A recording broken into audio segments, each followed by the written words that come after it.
Entre nos cultures.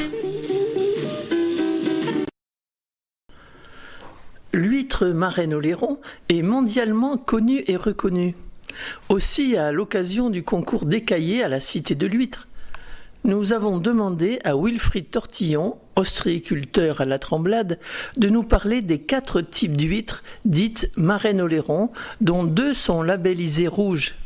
La fine de Clair, label rouge, et la pousse en clair, label rouge. Sur marraine oléron ici, donc sous l'appellation marraine oléron qui est sous IGP, donc identification géographique protégée, nous avons 4 appellations. Nous avons 2 labels rouges. Donc on va commencer par la première catégorie qui va être la moins charnue, mais qui va avoir vraiment le goût marin, ça va être la fine de Clair. Donc cette fine de Clair est obtenue après un passage en clair moindre. Nous avons donc cette catégorie qui va être la plus consommée en fait par les habitués. Par la suite on va avoir la spéciale de Clair marraine oléron qui elle va être beaucoup plus charnue. On va obtenir une qualité de chair supérieure. Par la suite, nous avons aussi 2 labels rouges, et dans ces 2 labels rouges, nous avons la fine de Clair verte, qui est une fine de Clair un peu plus charnue que la fine de Clair traditionnelle, verte de ses branchies.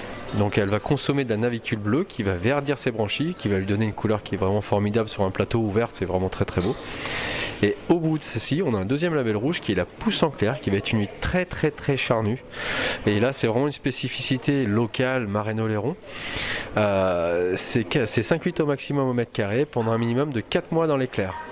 Donc on a des dates d'ouverture, dates de fermeture pour les 2 labels rouges, à savoir 1er octobre pour les 2 labels rouges et fin mai pour la pousse en clair et la verte. Donc entre l'été, du coup, vous pouvez plus trouver de label rouge marraine oléron. Par contre, vous trouverez encore les 2 catégories. Voilà. On les consomme à quel âge à peu près ces huîtres ? Alors les huîtres qui vont être passées dans les clairs, dans ces clairs d'affinage que vous trouvez partout ici sur le secteur, elles ont entre, on va dire, 3, 4, 5 ans suivant la taille de l'huître. Un numéro 3 va tourner entre 3 ans, un numéro 2 il va faire 4-5 ans. Voilà, donc suivant la taille de l'huître, souvent ça adapte l'âge, mais on est entre 3 et 5 ans pour une huître qui va devenir commercialisable assez rapidement. De temps en temps, on voit des numéros 0. C'est quoi ces huîtres-là ? C'est des huîtres qui ont été oubliées ? Pas forcément.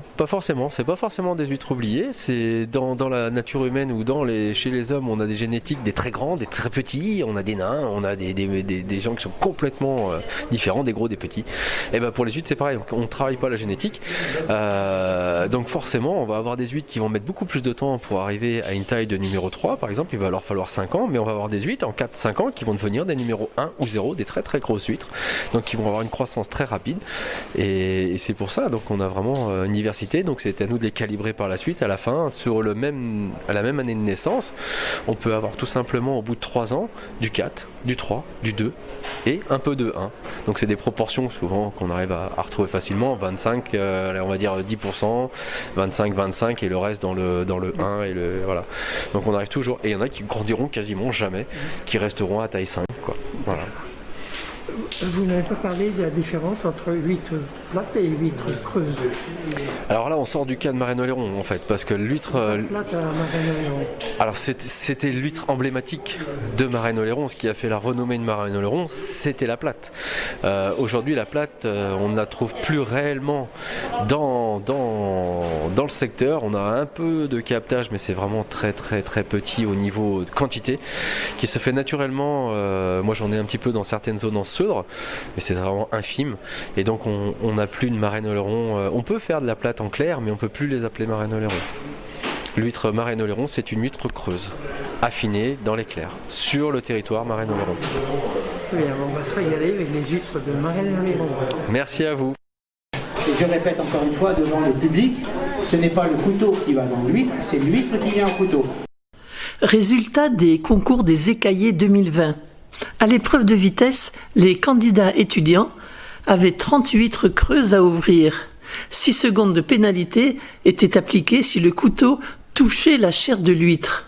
Andrea De Santi a remporté l'épreuve avec un temps de 3 minutes et 45 secondes et seulement 4 pénalités. Le podium est le suivant: Andrea De Santi, lycée maritime de La Rochelle; Gabriel François, CFA Médéric Paris-Rungis; Capire Blandin, lycée maritime de La Rochelle. À l'épreuve de vitesse, les candidats professionnels avaient 58 huîtres creuses et 38 huîtres plates à ouvrir. 6 secondes de pénalité étaient appliquées si le couteau touchait la chair de l'huître. Le jury a été particulièrement exigeant sur ce point et les pénalités ont été nombreuses. Jean-Marc Bonnefond, boutique Gilardot, s'est distingué dans cet exercice avec un temps de 9 minutes et seulement 3 pénalités. Les lauréats sont Jean-Marc Bonnefond, la boutique Gilardot Bourse-Franc, Benjamin Gillard, le Tout du Cru, La Rochelle, Benjamin Larrivé, les Plaisirs de l'Océan, Saint-Pé-sur-Nivelle.